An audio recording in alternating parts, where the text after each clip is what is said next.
Welcome to the Green Transition Show with me, Dr. Francis Tuokuu. Today, we have a very important guest to discuss the maritime industry. So the topic for today is greening the maritime sector, policy pathways, and implementation challenges. If you are new to the channel, I urge you to subscribe to the channel so that we'll continue to bring you very insightful topics on the show. With me today is Numbu Issahaque Sumabe. Sumabe, welcome to the show. Thank you very much for having me. Can you introduce yourself to our audience and tell us what you do? Yes, thank you once again. For purposes of today's discussion, I'll present two sides of me relating to the subject matter.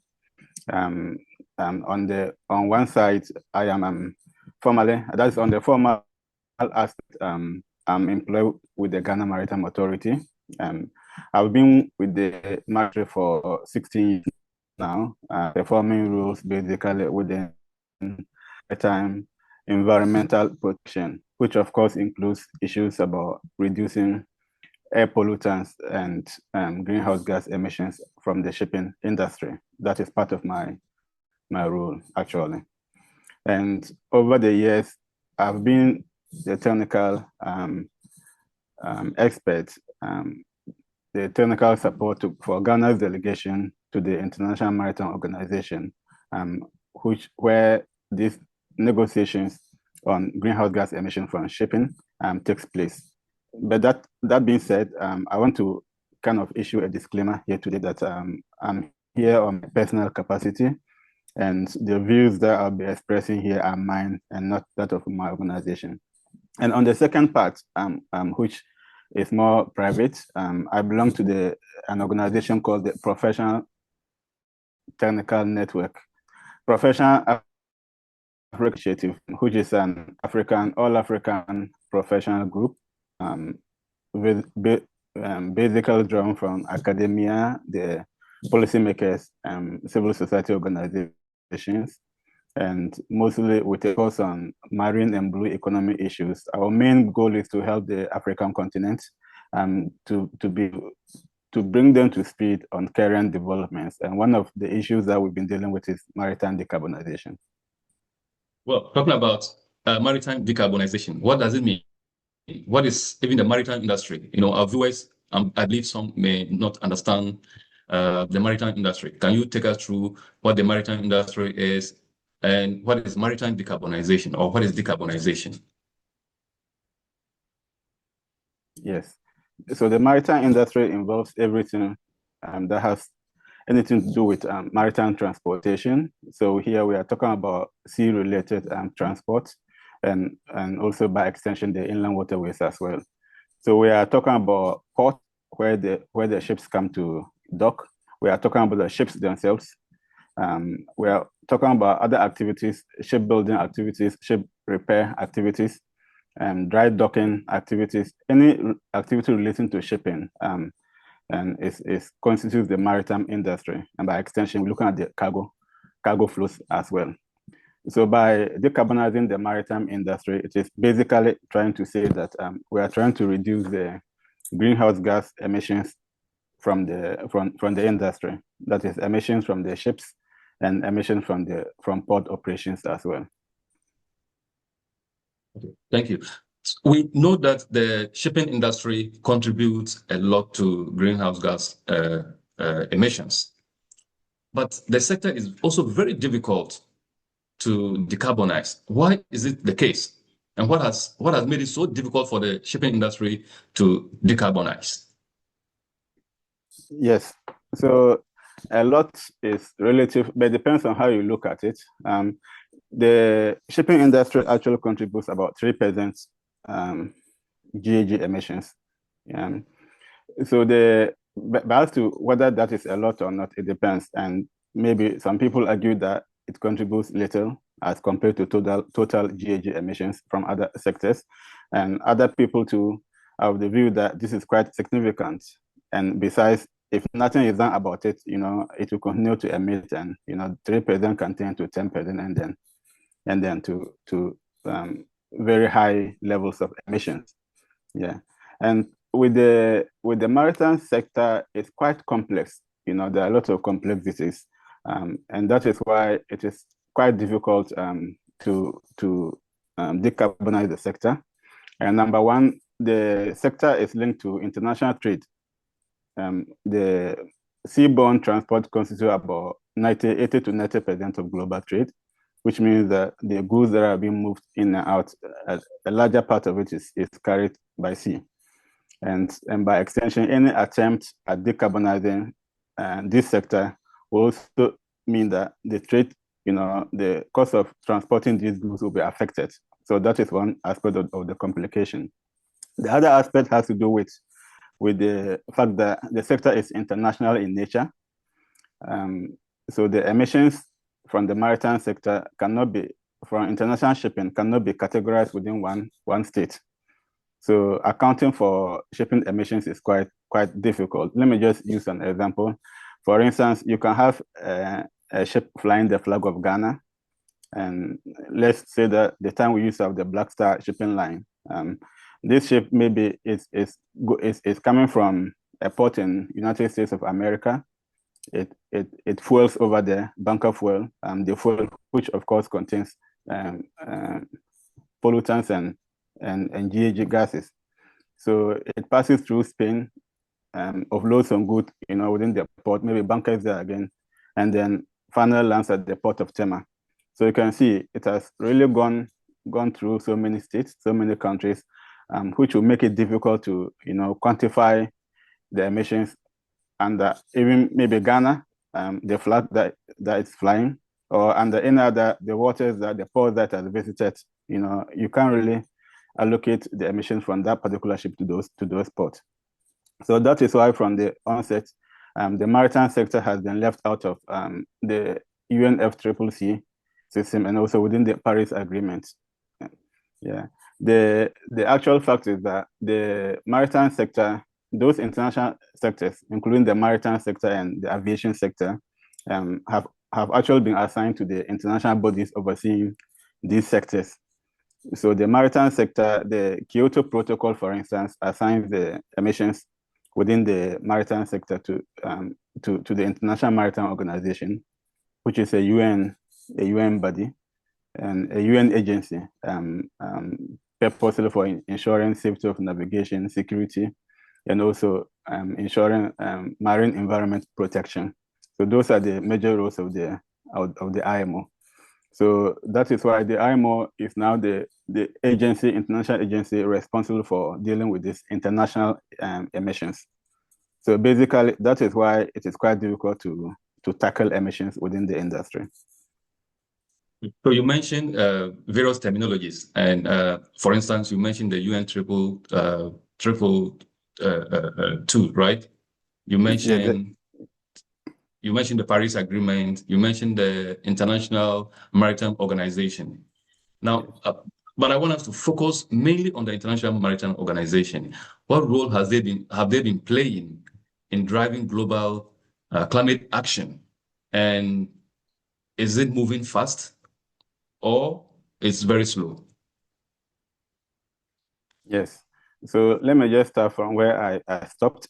So the question a lot of people have been asking is whether the efforts by the International Maritime Organization has not been just purely for business as usual.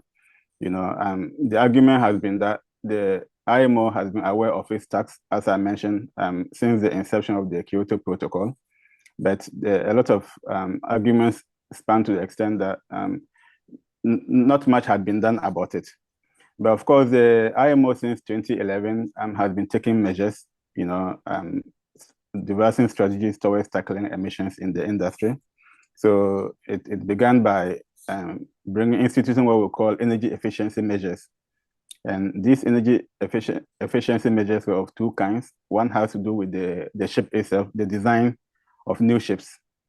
from 2013. The engines of the ships, the equipment used on board had to be designed in such a way that they will lead to lower carbon emissions. And the other aspect has to do with the operations of the ships. The ship managers or owners had to devise ways of ensuring that they don't emit more. And for instance, they could lower speed, but once the ship lowers the speed, they don't emit they don't emit higher greenhouse gases. And also ensuring that the engines are serviced. All those are operational measures. And then but this wasn't enough. In 2018, there was a significant move by the IMO where they came up with the initial greenhouse gas emission reduction strategy. But this strategy wasn't also ambitious enough because it basically aimed to halve emissions in the industry by 2050, which of course had been criticized as business as usual. So the significant attempt, by the IMO had to do with the revised edition of the strategy, the greenhouse gas emission strategy, which was in 2023. So this strategy had higher ambitions, and it aimed to reach net zero by 2050, by or around 2050. That is actually the language. But it has some choke points. So in choke points that by 2030, there should be GHG, the total annual GHG reduction should be between 20 to 30%. And then by 2040, it should be between 70 to 80%. And also, it also says that the amount of zero or near zero fuels or technologies used within onboard ships should constitute about 5% of fuel sources. Basically, these were the components of the 2023 IMO revised strategy. This is actually quite ambitious. So this led to the design of measures to support the implementation of the strategy, which were called midterm measures. These midterm measures included a technical measure and also an economic measure. So there were various proposals submitted and negotiations undertaken at the IMO. And finally, the IMO arrived at a compromise position of what is now called the Net Zero Framework. And this is supposed to guide the implementation of the strategy towards ensuring that the industry achieves net zero by 2050. So I think that in the beginning, maybe the IMO was a bit sluggish in terms of business as usual, but towards this end, with the revised strategy, we could see that there's a bit of agency, and with the controversy surrounding the net zero framework, it even goes to show that it is even highly, that policy is highly ambitious. Like, that is how I can describe it. I want us to stay just on this subject, on the topic of net zero emissions framework. But before that, let me announce that viewers, if you are listening to us or if you are watching us, this is the Green Transition Show. If you have not subscribed to the channel, kindly subscribe to motivate us to continue to bring you very insightful topics for discussion. We are live on YouTube. We're also live on TikTok. So staying within the confines of the Net Zero Framework, we know that in April of 2025, the IMO, which is the International Maritime Organization, approved its contentious Net Zero Framework, but again, failed to adopt it at an extraordinary meeting in October of 2025. Can you describe the potential risks and opportunities posed by the Net Zero Framework to developing countries, particularly those in Africa? Thank you. So let me begin by describing what the Net Zero Framework is in terms of its components. So like I said, the Net Zero Framework was designed to support the implementation of the 2023 IMO GHG strategy. And the framework has a technical measure. It has set targets, emission reduction targets, where ships have to meet. So we have the direct target and also the basic target. So the ships have to strive to meet those particular targets using compliant fuels. That is bunker fuels to be used on board, or technologies to be used on board the vessel. So the Net Zero Framework basically awards rewards to ships that use, compliant green fuels, or any fuel that is compliant, that is within the emission reduction targets that is set. And it also penalizes ships that do not use those compliant fuels. And to the extent that ships that use lower emitting fuels will be paying $100 per ton of carbon equivalent emissions. For instance, if you are using lower emission, maybe like LNG, and other lower emitting fuels, you pay lower 100. But if you are using the traditional fuel, the heavy fuel oils, for instance, on board your vessel, you'll be paying as much as $380 per ton of carbon equivalent. So that is quite enormous. And so I'll come to explain how this is linked to the risks and the opportunities later on. But considering the amount that these vessels have to pay, so that actually speaks a lot. And the aim is to ensure that there's a level playing field, because the new fuels, the new compliant fuels, we have what we call the transitional fuels that will be used within the shorter period. We could have maybe LNG, for instance, is a transitional fuel. We also have biofuels, which are also transitional. They won't be long term. And the long-term fuels will be more of renewable energy source, like the green hydrogen, green ammonia, green methanol. Those are the long-term fuels. And these alternative fuels or greener fuels are more expensive than the traditional fuels, fossil-based fuels that the ships are using. So by imposing penalties, on the use of the traditional based fuels, it's meant to ensure a level playing field so that ships do not continue to use fossil-based fuels as business, to continue as business as usual. So another component of the Net Zero Framework is that it will establish a fund. So the fund will manage the revenues collected from ships. That is, will be collecting the penalties, and also not only collecting, also disbursing the revenues to ships using the compliant fuels as rewards. So they'll get rewards. And also the fund will also manage the purchase of what we call remedial units. So if a ship is those using lower compliant units within the $100 rank, will have to purchase those units to be compliant from the fund. That is one aspect. The other aspect of the fund is to ensure just and equitable transition for developing countries.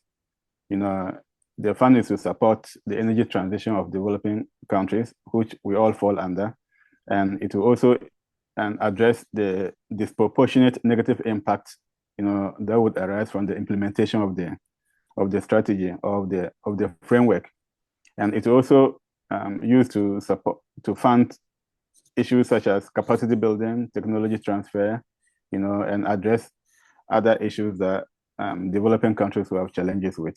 But the question here is the quantity of the fund and access, the quantity of access. Yeah.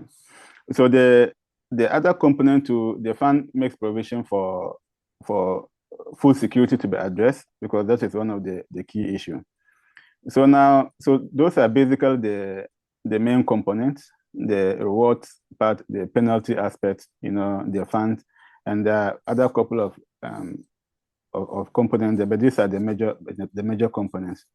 Now, coming to talk about risks and opportunities, so we just have to link all this. First, starting with the risks, especially for developing countries, including those in Africa here. We very much see that if a ship is going to spend so much money on more expensive alternative fuels, or on the other hand, if the ship is going to pay penalties, of course, as a business person or a business entity, the ship will not bear that cost. This means that the cost of transport logistics is going to increase, and the ship owner is likely not going to bear that cost. They are going to push it to freight. Freight rates will go high to the extent that the importer may be in Ghana or in Kenya or in Nigeria importing goods, will have to do that at a higher cost. So this definitely will lead to a lot of disproportionate negative impacts. So in the first place, there'll be impacts on food security, because food commodities, the price of food commodities will go high, especially for net food importing countries. There will also be an effect on the GDPs of countries, the import sector, the trade, import and export sector, because if you're also exporting your goods and then the goods go at a higher price, it means that the goods can lose their competitive edge. So those are all the potential impacts that this particular framework can have on us. And I've also mentioned the issue of food security, which is quite big for a lot of African countries. Yeah, and also, we are also talking about resources. Countries with oil and gas resources, for instance, they're also going to be impacted, because the whole aim about this is to move away from fossil-based fuels to alternative fuels. So it means that the share of fossil-based fuels in maritime bunkering means putting the fuel into ships, to power the engines. By away from those fossil-based fuels to greener fuels, it means that the market for those fuels will be reduced, which means that countries relying also be impacted. And then we're also talking about the other category of impact, apart from the disproportionate negative impact, is the implementation challenges, which is quite peculiar to many developing countries, African countries in particular. Here we are talking about fuels, access to those fuels. The capacity of of our countries to produce, those fuels. We don't have the technology, the technical know-how, because alternative fuel is particular fuel type that the technology is not known to many developing countries. It's within the global north. That technology is within the global north, and we're also talking about the fact that ports, all other sectors, maritime sectors that I mentioned, will have to undertake roles to ensure that their sectors are decarbonized. When we come to port, port will have to undertake certain roles. They have to make sure that they look into their infrastructure, the port infrastructure, the bunkering infrastructure, and because many of the infrastructure in place now is meant for the oil and gas sector. So it means that they will need a different kind of infrastructure to ensure that their bunker vessels that come to berth at those ports. So it will involve investments. And the ships that we are also talking about, when you look at most African ships, for instance, they are quite aging. So it means that they have to undertake a lot of measures like retrofitting, putting dual engines, maybe to accommodate for more cleaner fuel use, or undertaking other onboard, carbon capture activities, which will be quite capital intensive. So these are all the challenges that will come up, which are actually core concerns concerning the Net Zero Framework. So the factors that are actually impeding the implementation of this framework are quite many. We have regulatory, because the capacity of, for instance, the maritime administrations, we have to ensure that they have the capacity to inspect, ships that come, to ensure the ships are compliant. And we also have the survey. There are people who survey ships. They also have to have the technical know-how. We have seafarers, the people who work on ships. They have to also ensure that they have the capacity to work on newer engines. Those engines meant for the alternative fuels, because they're used to the traditional engines for now. which means those are all challenges that we have to consider when looking at the net zero framework. All these factors actually came into play during the October meeting that you talked about, because a lot of countries raised concerns, and there was major pushback from the major oil producing countries, especially from the Gulf. And there were also concerns, a bit of geopolitics, with the United States of America, for instance. The current administration's policy on climate change is quite clear. So they even issued démarche, to countries, not only African countries. They issued the démarche to all countries globally, including the EU countries, threatening sanctions if any country supported that measure. But the core of the issue had to do with these concerns of negative impact and concerns of implementation challenges. So basically, these are the broader risks. So now the opportunities, especially for African countries, the opportunities are quite there, because now when you look into Africa in particular, we are very much endowed with renewable energy potential. You have abundant solar. A lot of countries use hydro. And so we can actually leverage on that, to ensure that we can produce these greener fuels. Other African countries have taken the lead. We have Namibia producing green hydrogen. We have South Africa also doing so. We have Morocco looking into ammonia.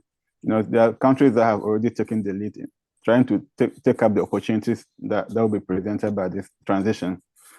And we also have there's also the opportunity to ensure the creation of green jobs, because with this, greener fuel production comes, within the value chain, a lot of jobs can be created for the teeming African population.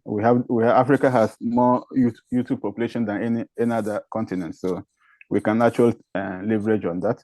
And I think that with our seafaring in particular, if you are able to retool the workforce, the maritime workforce, to be familiar with this, the transition, the working on board and handling of these greener fuels, they can actually take up jobs, and it's like we were starting from the scratch with the rest of the world, and whatever opportunities that will be available, we can train our seafarers and maritime workforce to also ensure that they have the capabilities to compete, with their counterparts elsewhere.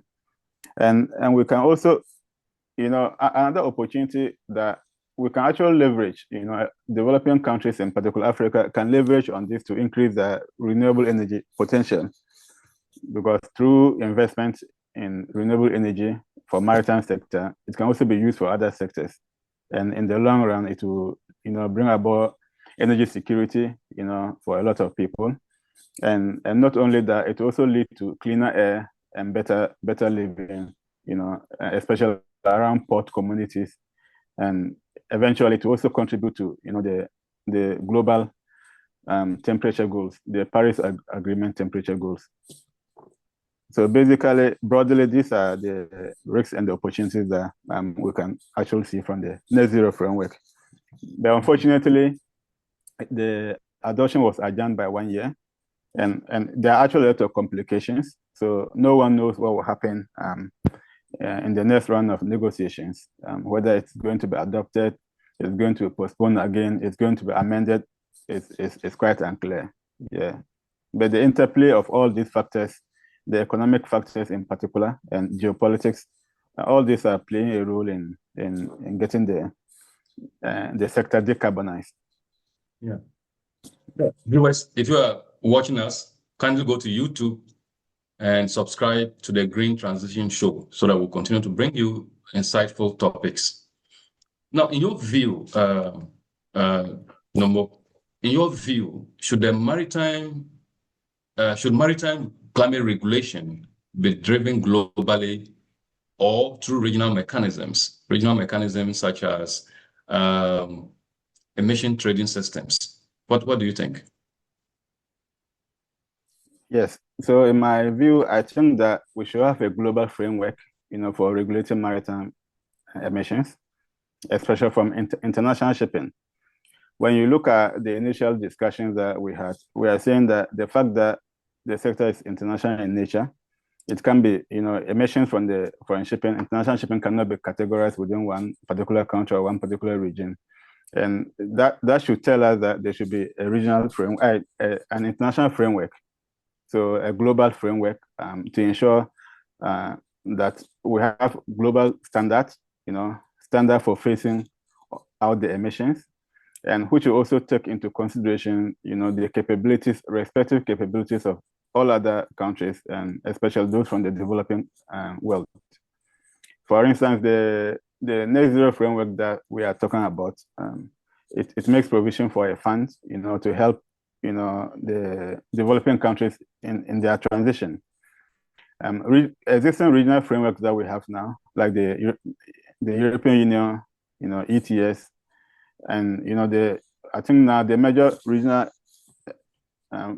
the major regional frameworks that we have is that implemented by the EU, and you can see that they are already causing havoc to trade.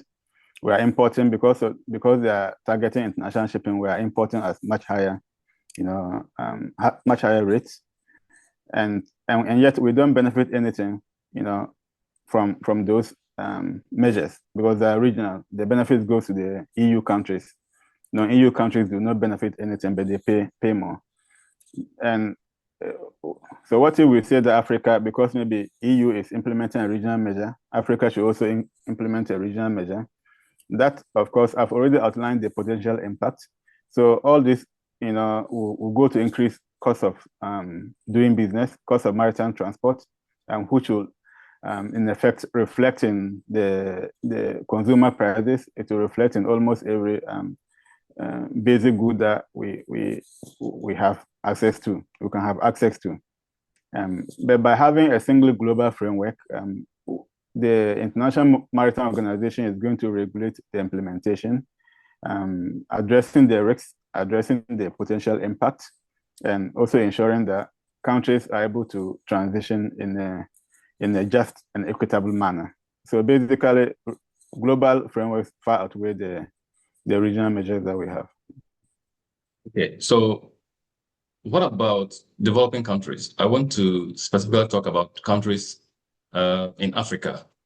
How can countries in Africa or smaller port economies avoid being left out of the green maritime transition? Yes. So basically, that is actually the problem. When you look at most developing countries, in Africa especially, we've contributed little to the phenomena, the climate change phenomena, and yet we bear, much more of climate impacts. But when you look at the shipping industry, the regulations that are adopted at the IMO, the concept of common but differentiated responsibilities is not quite applicable within the IMO environment. So it's quite difficult to say, okay, this regulation is in place. Maybe Kenya or Ghana or Nigeria will have to have their own ways of implementing it. Once a particular measure is adopted at the IMO, it has a global binding effect. So irrespective of whether you have the capability, you don't have, once a vessel flying your flag goes out, the vessel has to comply. And likewise, as a port state, to any vessel coming to your port, you have to ensure that they comply with the requirements. So it has that global binding effect. And using the example of the Net Zero Framework again, what are the strategies that developing African countries can actually undertake to ensure that the transition in a just manner? Here we're talking about just an equitable transition. I think that is basically the phrase used in place of the CBDR RC principle at the IMO. Yeah, so I think that I'll start with the national level. Countries need to develop clear national decarbonization frameworks or strategies, because without those clear strategies, implementing those global maritime emission regulations will be quite difficult. But if you have a national framework or a national action plan for shipping decarbonization, it will outline the various stakeholders. It will bring everyone on board, all the relevant stakeholders on board, and you have a national strategy to reducing emissions within the domestic maritime sector. You also have strategies in the national strategies for reducing the impacts, the impact of the measures, the GHG measures, and as well as the opportunities that you can undertake. All these can be outlined in the national strategy or action plan. And another one that I'll have to talk about, still at the national level, countries can develop import substitution policies. But we've outlined how the increase in transport logistics costs, can result in increased consumer prices or increase in cost of imports. And if a particular country, devises import substitution policies, for instance, if a country imports a lot of poultry, and you start, with a national plan to start producing local produce, poultry, it means that you end up cutting down on your import, and whether those imports are affected by higher freight rates or not, the impact will not appear. It will not be negative on the country. Yeah. Same with other areas in terms of agri, even other industrial, activities as well. So the other issue I would say is at the regional level, where we need to adopt, within the African continent in particular, proper regional measures, deliberate regional measures, in case a policy like the Net Zero Framework is adopted.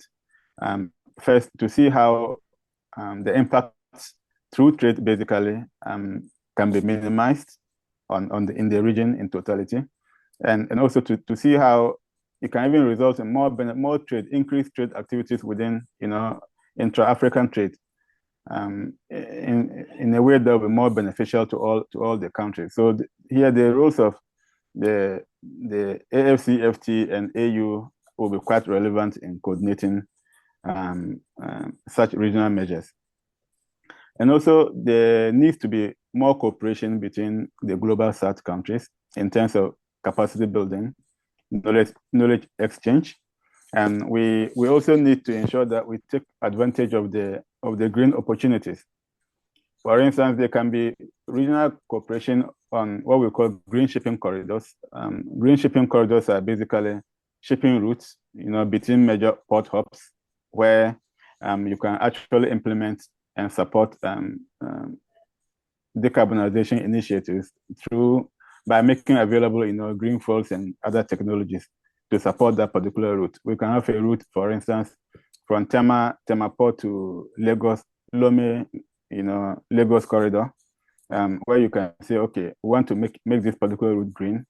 And what do? It means that you need to ensure that you're able to produce those greener fuels, and you're also able to deploy them at vantage points.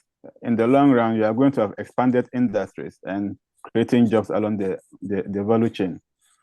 And one last thing is to ensure that we get sustainable financing to finance all these projects, because they are quite capital intensive.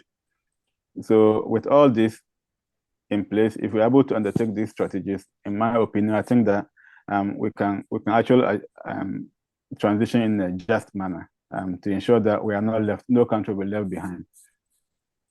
What about the private sector? What role does the private sector has in accelerating the decarbonization efforts? Yes, I think the private sector actually is supposed to play a major role here. When you look at the CAFEs, of most developing countries, is not much. And when you look at what we are talking about, purchasing new vessels, new greener vessels. We are talking about building alternative energy plants, quite expensive. There's a smaller plant of green hydrogen, I understand, could cost about $20 million. So how much more a bigger one? So it's actually capital intensive. So first, the private be anyone, for instance, within the financial sector, to invest either by sole venture or by joint, public-private partnerships with the government. And so we are talking about the fuel private sector in fuel producing areas to spare the transition. We are talking about vessel ownership, because we need investment from the private sector to invest. And also we're also talking about the financing aspect. For the financing aspect, we could get private sector, and also we could get those green climate access of funds from these green climate funds as well, to support the investment portfolio. So the private sector is quite key, and the government cannot do it alone. The various government cannot do it alone. And like I said, even though the Net Zero Framework makes provision for a fund, the revenue from the fund may not be enough, to undertake all these green initiatives. So there's a need, the need for private sector involvement in all this. Looking ahead to 2050, 5 years will determine whether or not the maritime sector achieves a net zero emission target. Yes, so that is quite a long where we are now. For instance, so last year the framework, net zero framework, was supposed to be adopted, and then it will have come into force somewhere 2027. But now there's a delay by 1 year, and no one knows what's going next. So I think that the upcoming negotiations, and also within the next 5 years, there should be one deliberate effort at consensus building, on the global framework as to how it will be designed. So they need to factor in all the differences and the concerns that people have raised, which largely border on economic issues. So I think that if there's that consensus building, and the IMO member states come up with a much agreeable framework, irrespective of whether the ambition is much lower. So I think that having consensus on a lower framework, at least for the start, is very important. Gradually, there can be incremental efforts at increasing the ambition. So looking at 2050 is even more of a doubt to me. But when you look at the IMO GHG strategy, it doesn't say 2050 exactly. It says by or around 2050, which means that it can be before, by, or a little beyond 2050. But I think that if there's consensus on a framework which takes into consideration the negative impact, the genuine concerns of countries, I think countries will be gradually be in a position to be able to implement such a framework. So that is consensus building. And like I've also mentioned that technical regulation, the global technical regulation, a global technical regulation is needed, like I said, irrespective of the ambition, because it will indicate the manner in which the emissions will be phased out in the industry. So once we have that technical regulation, and also economic regulation as well. So if we have technical regulation alone, the impact will come. This same impact, whether it's a lower ambition, the impact will come to bear on African countries and other developing countries, and there'll be no funds to address those impacts. So there should be both technical and economic regulations as part of the strategy, and also, whatever be the case, there should be deliberate attempts to ensure that the needs of developing countries in terms of the impact of such a measure, and also those regarding implementation challenges, are addressed. Otherwise, if we don't have lower ambition, a less ambitious framework, And a lot of countries will still have problems implementing such a framework. And we have, let me just give an example. In 2020, there was a similar regulation, the IMO sulfur cap regulation, which it was a regulation to reduce the sulfur content in fuel used by ships from 3.5% to 0.5%. So that is, in fact, it has come into force, but a lot of countries are still having problems, implementing such a policy. And there are even some other short-term measures that have been rolled out, but countries are having, capacity challenges. So they need to ensure that, countries within outside of the world, the global south, are actually assisted. They are given the necessary support from IMO and other bodies of interest to ensure that the capacity is developed and that those negative impacts are addressed before. In that way, we'll be sure that we will have that global framework that will actually be workable, for a lot of countries. Viewers, if you are watching us or listening to us, this is the Green Transition Show. If you have not subscribed to the channel, kindly go to YouTube and subscribe so that we'll continue to bring you very insightful topics for discussion. If you are on TikTok, you can follow us. You can follow us as well.